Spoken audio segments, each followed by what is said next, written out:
Step into the unknown with the shadow frequency and your host, Matt Wilson, as he takes you where the shadows hum.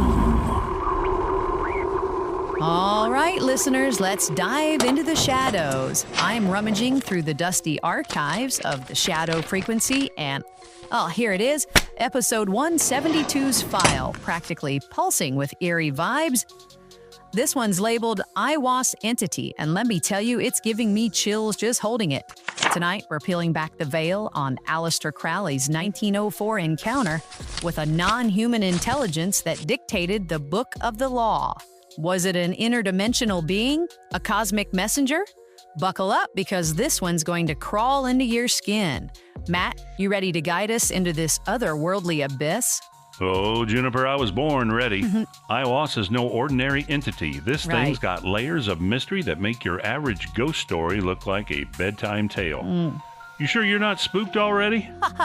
Me? Spooked? Nah, but I'm keeping the lights on tonight.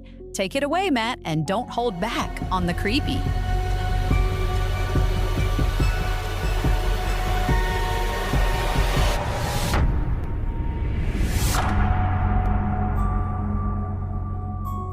Welcome to the Shadow Frequency, episode 172, where we plunge headfirst into the unknown.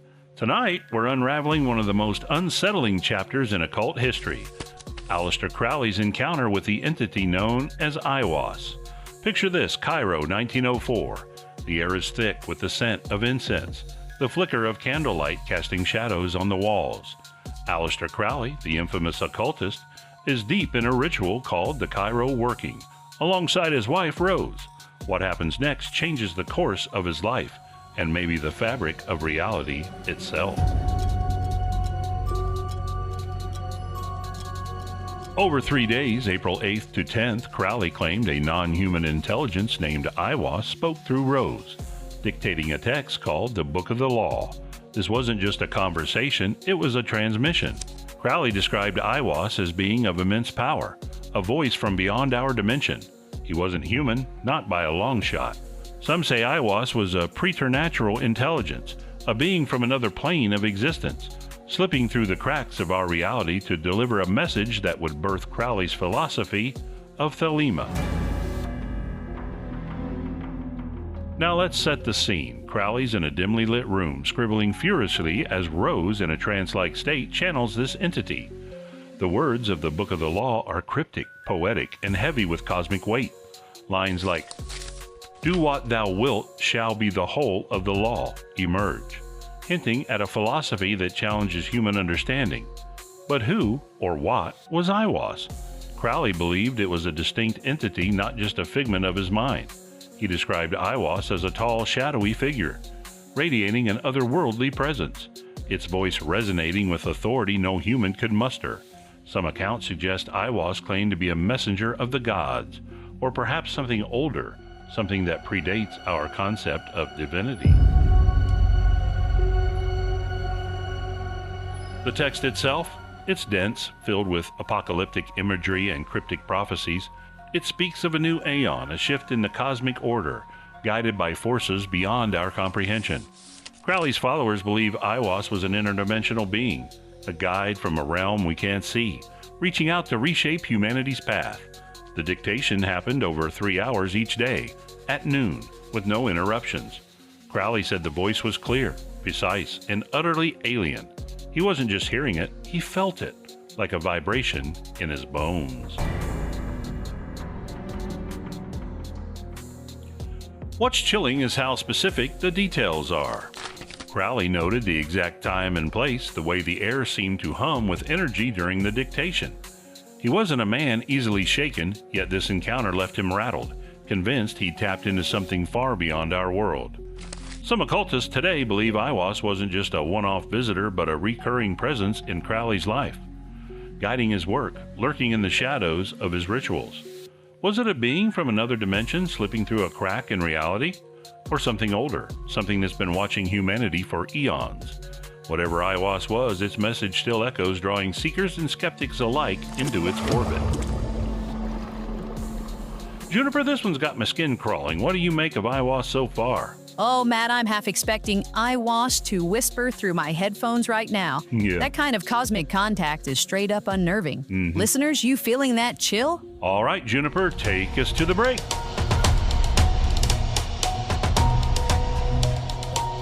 Wow, listeners, we're deep in the shadows tonight with Aiwass and Crowley's cosmic dictation. I bet some of you are wondering if there's an interdimensional being lurking in your own backyard or maybe just in your nightmares. We're only halfway through and Matt's got more to unravel about this eerie entity.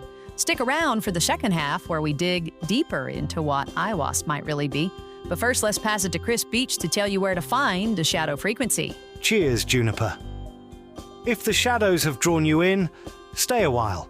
Hit that like button, subscribe, and follow us on YouTube, TikTok, and Facebook, or wherever you tune in to your favorite podcasts. Dive deeper at shadowfrequencypodcast.com. There, you can explore our complete episode archive, check out our Shadow blog for deeper dives into each case, snag some exclusive merch, or even help support the show by buying us a coffee. And here's something fun. Leave us a voicemail on the site and tell us where in the world you're listening from. You just might hear yourself on the next episode. Take it away, Juniper. Thanks a lot, Chris. Now it's time for our mailbags segment. I gotta fire up the old message materializer here. Let's flip the switches. And here we go. Doody-doody-doo, doody-doody. It's spitting out today's listener note.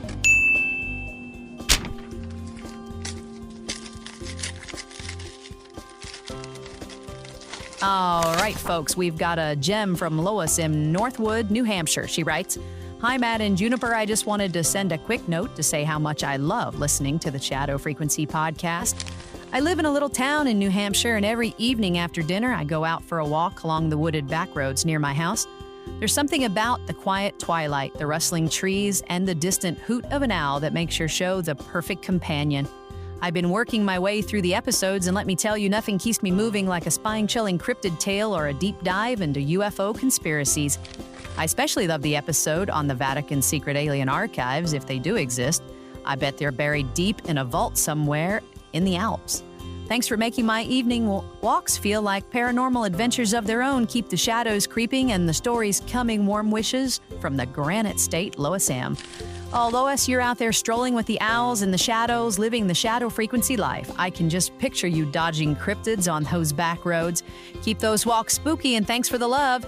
Hey, listeners, you are enjoying the fun? Drop us a line at shadowpodcast@protonmail.com. All right, Matt, take us back into the abyss for the second half.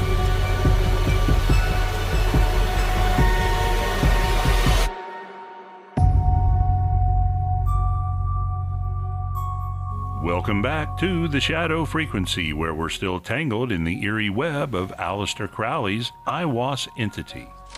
So, what was Aiwass? Let's dive deeper into the paranormal possibilities. Some occult scholars argue Aiwass was an interdimensional being existing in a realm parallel to ours. The idea of interdimensional entities isn't new.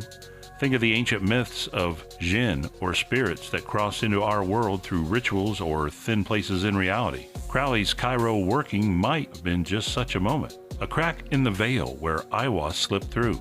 The precision of the dictation, the otherworldly tone of the Book of the Law, it feels like something not of this earth. There's also the theory that Aiwass was a cosmic intelligence, perhaps tied to the stars. Crowley himself linked Thelema to the dawning of a new aeon, a shift in the cosmic order. Could Aiwass have been a herald from a higher plane, delivering a blueprint for humanity's next phase? The text references to celestial forces and apocalyptic change fuel this idea. Some even speculate Aiwass was connected to ancient entities worshipped in pre-Egyptian cults, beings that linger in the shadows of human history, waiting for the right moment to speak. But all right, let's entertain one skeptical angle. Could Aiwass have been a product of Crowley's mind? The man was a master of ritual, steeped in esoteric knowledge, and let's be honest, no stranger to altered states of consciousness. Some psychologists might argue Aiwass was a manifestation of Crowley's subconscious, a projection of his own genius or madness, amplified by the intensity of the Cairo working. Maybe Rose's trance state was a shared delusion, a psychological echo chamber. But here's the thing. Even if it was just his mind, the power of the Book of the Law and its lasting impact suggests something extraordinary was at play, something that feels bigger than one man's imagination. Back to the paranormal, though. The idea of Aiwass as an interdimensional entity resonates with modern accounts of non-human intelligences.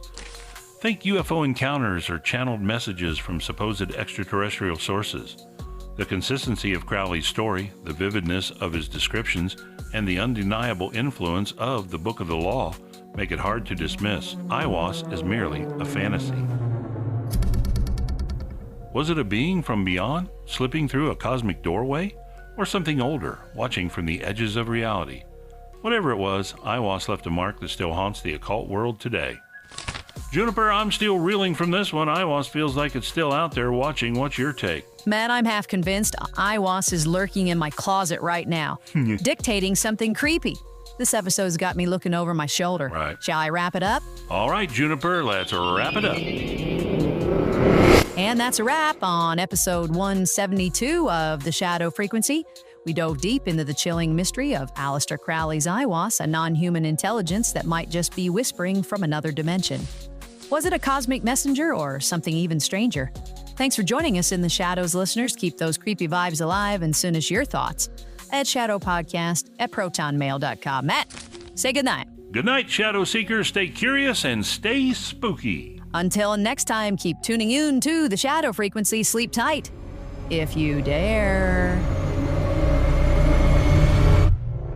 This episode was produced with a commitment to exploring the unexplained while grounding our discussion in documented discoveries.